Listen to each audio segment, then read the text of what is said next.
Barry Allen, যাকে আমরা flash নামে চিনি, 2023 সালে দ্য ফ্ল্যাশ সিনেমাটি মুক্তি পায়।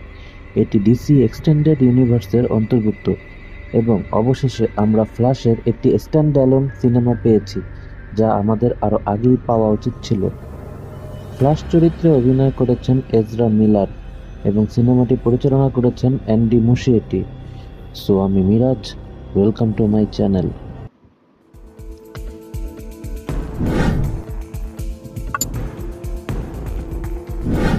সিনেমাটি শুরু হয় সেন্ট্রাল সিটিতে, যেখানে ব্যারি অ্যালেন কাজে যাওয়ার পথে একটি স্যান্ডউইচ কিনতে থামে।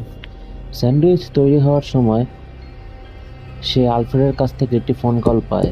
আলফ্রেড তাকে একটি জরুরি মিশনের কথা জানায় এবং সেখানে যেতে বলে। ব্যারি দ্রুত তার ফ্ল্যাশ স্যুট পরে একটি হাসপাতালের ছাদ ধসে পড়া থেকে রক্ষা করতে ছুটে যায়।